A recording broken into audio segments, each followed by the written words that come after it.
Witam serdecznie w mojej kuchni. No to jak się do takiej kiełbasy zabrać? Na przykład tak. Przede mną 2 kawałki łopatki, łącznie 2,5 kg. Kilogram golonki ze skórą i z kością. Odetnę skórę, wyciągnę kość. Boczek kilogram, także ze skórą. Odetnę skórę. Skórę z golonki, kość z golonki i skórę z boczku do gara zaleję sporą ilością wody i zrobię na tym bardzo porządny wywar. Będzie się długo gotowało, powolutku, pewnie ze 2 godziny, aż wyciągnie z tego wszystko, co się wyciągnąć da. Ten wywar posłuży mi jutro jako dodatek do zmielonego mięsa. A jak będę mieli? Golonkę na najdrobniejszych oczkach, jakie mam w tej chwili w maszynce.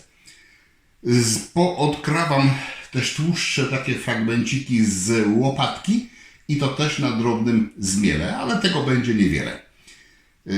Boczek w całości po odcięciu skóry zmielę na oczko 8, a łopatkę w całości na oczku 10.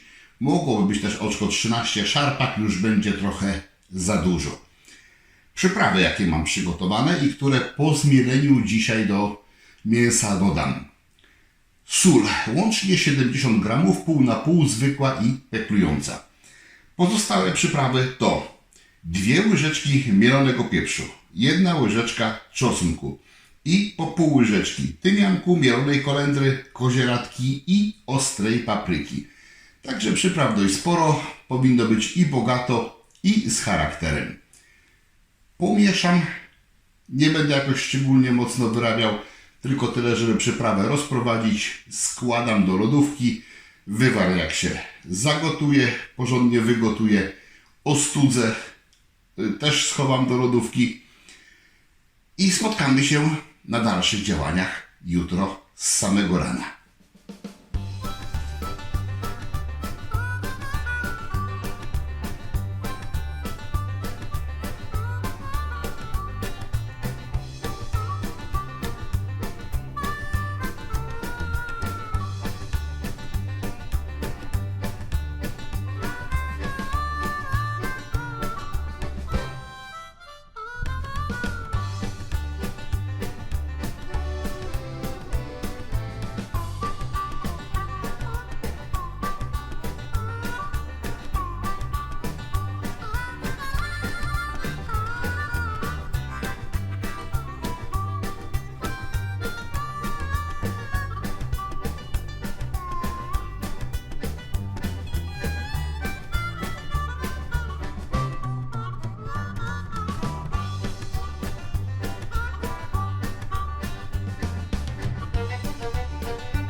Wspaniale pachnie. Poranek następnego dnia. Trzeba to tylko wyrobić. Do nadziewarki jelita wieprzowe 28-30 już namoczone. Dodam tylko jeszcze słoik miodu. Żartuję oczywiście. To nie jest miód. To jest wywar z kości golonki i ze skórek. Ale zgęstniał zupełnie. Na tą ilość mięsa normalnie dałbym 0,4, maksymalnie 0,5 wody. Tutaj mam praktycznie litr. Będę chciał całość tej galaretki w tą kiełbasę wrobić. Mam nadzieję, że się uda. Będę dodawał po trochu, wyrabiał i dopóki mięso będzie przyjmowało, to będę dodawał do czasu, aż się skończy. Mam nadzieję wrzucić tutaj wszystko. Czy to się dobrze dla mnie skończy? Zobaczymy. Mięso przed chwileczką wyjęte z lodówki. Tak samo zresztą jak ta galaretka. Założę więc ocieplacz, rękawiczkę zabezpieczającą, bo prawdopodobnie tak chłodnego mięsa długo nie dałbym radę wyrabiać, bo by mi dłoń zmarzła. A tutaj trochę będę musiał nad tym popracować, żeby to porządnie połączyć. Także zaczynam. Łyżki jeszcze jakieś nie wziąłem, więc po nią sięgam. Łyk kawy, bo to w końcu poranek. I tak jak mówiłem, wyrobię, nadzieję, powieszę, żeby wyschło. Zaniosę do wędzarni, jeszcze trochę podsuszę w wędzarni. Potem dym, po dymieniu parzenie. Potem w temperaturze pokojowej powisi sobie kilka godzin, żeby podeschła. Potem powieszę to najprawdopodobniej w lodówce, żeby bardzo porządnie się schłodziła. I jutro będziemy próbować. Działam.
Była mała wpadka, jak widzieliście.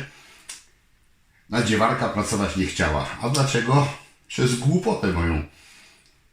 Niedawno mieliśmy takie wspólne, większe działanie, przerabialiśmy i praktykowaliśmy na większej ilości mięsa i na kilka nadziewarek. I wśród tych moich nadziewarek mam też dwie poziome 3-kilowe, ale dwa różne typy. Po myciu źle poskładałem do kartoników, bo one mają punkt mocowania tej tulei na dole w innym miejscu na podstawie. I nie da się tego niestety połączyć. Co gorsze, to ta druga jest u kolegi, który dzisiaj też miał robić kiełbasy. Musiałem przede wszystkim wymienić sobie nadziewarkę, zadzwonić do niego i go ostrzec, że czeka go taka sama niespodzianka, niech przyjedzie i weźmie właściwy komplet.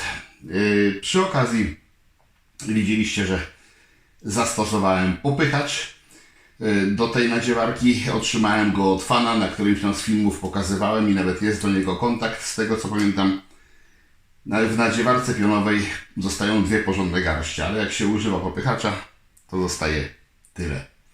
Malutki kotlecik. Jeszcze raz Ci dziękuję, szanowny widzu i kolego po fachu, jeżeli chodzi o wyroby domowe. Kiełbaska jest, wieszam na kijek, suszę i tak jak wcześniej mówiłem, widzimy się jutro rano na spróbowaniu. Na razie.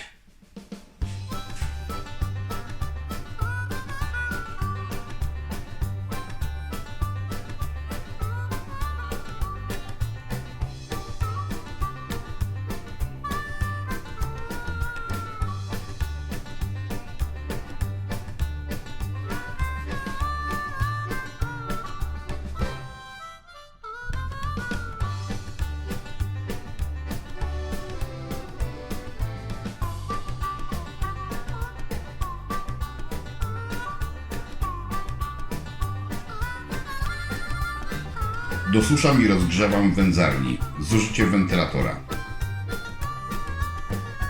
Tak długo, aż kiełbasa porządnie wyschnie.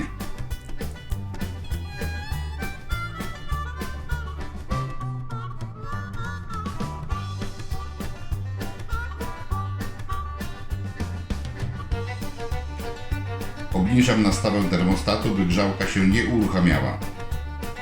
Wędzę samym generatorem dymu do ciemnego koloru. Zrębka to mieszanina śliwy i buka.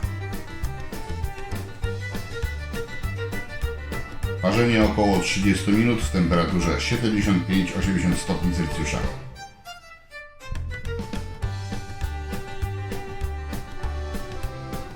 Parzenie około 30 minut w temperaturze 75-80 stopni Celsjusza.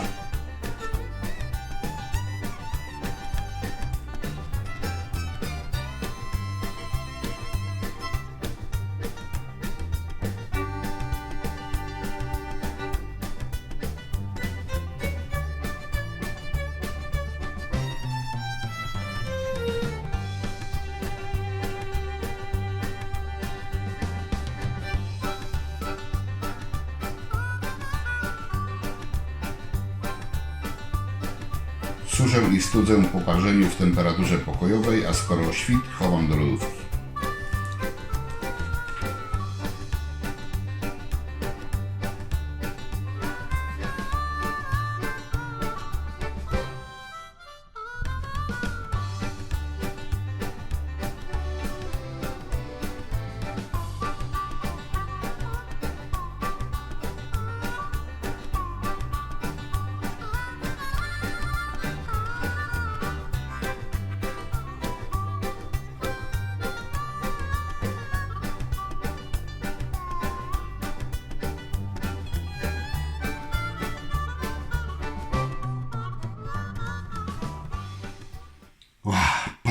Pachnie naprawdę bardzo fajnie. Im bardziej jestem głodny, tym zapach oczywiście jest atrakcyjniejszy, a ja jestem przed śniadaniem.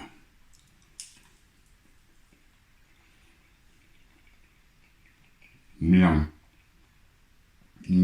Dobre. W tych mikroprzestrzeniach, które tutaj może są widoczne, nie wiem, czy to da się tak wyostrzyć, może potem jakieś lepsze zdjęcia zrobię, bo nie ma tutaj dużych przestrzeni, ale w tych mikroprzestrzeniach galaretka jest. O, tutaj jest to bardziej widoczne. Ładnie się związała. Kiełbasa wędzona, parzona. Jest galaretka. Dość sporo jej dałem do środka. Przełknę. Nie powinno się gadać, kiedy się gryzie. Dość sporo tego dałem do środka i tu uwaga. Trzeba kilka razy to robić i sprawdzać, ile wejdzie, bo jak za dużo tego dać, teoretycznie, jak mówiłem, daje się około 100 ml na kilogram mięsa. Ja tej związanej galaretki dałem prawie litr. 0,9 fabryczna pojemność tego słoika, on był totalnie pełny. To się jeszcze zmieściło, dało się, ale jeżeli dacie taką dużą ilość, słabo to wyrobicie, to w trakcie potem procesu wędzenia może dojść do rozwarstwienia. Zwłaszcza jeżeli to jest proces wędzenia w temperaturach powyżej zimnego wędzenia, a tak było tutaj. Więc ostrożnie z tą ilością. Taka ilość, jaką ja wziąłem, wejdzie, tylko trzeba naprawdę bardzo porządnie wyrobić. To musi być spoista, kleista, porządna masa. I dopiero wtedy można przystąpić do osadzania, suszenia, wędzenia. Nie przeginać z temperaturami na etapie wędzenia, dlatego wędziłem na samym generatorze dymu. Dlatego też w taką pogodę jak dzisiaj, wczoraj wędziłem, to i tak mi to dało całkiem wysokie temperatury. Za wysoko iść nie można przy tak dużym dodatku płynów w jakiejkolwiek formie one by były, czy wody, czy galaretki. Naprawdę pyszna kiełbaska. Bardzo fajna przekąska taka. To jest większy. I tą galaretkę tu czuć. Jest. Jest smacznie, jest fajnie. Bardzo lubię. Będę miał kilka dni fajnych śniadanek, bo na śniadanko świeża pajda domowego chlebka albo bułeczka. Już nic naprawdę nie trzeba tego ozdabiać. Znaczy rozsądnie byłoby do tego dodać jakąś sałatę czy inne warzywa i tak pewnie będzie, jakiś pomidorek, ogórek i tak dalej, ale bez żadnej wielkiej celebracji. Świeży domowy chlebek, pyszna domowa kiełbaska. Smaczniej nie będzie. Pozdrawiam Was serdecznie, zapraszam na kolejne odcinki. Dziękuję za wszystkie łapki w górę. Dajcie znać w komentarzu, czy macie ochotę zrobić taką kiełbaskę. Na razie, hej, cześć.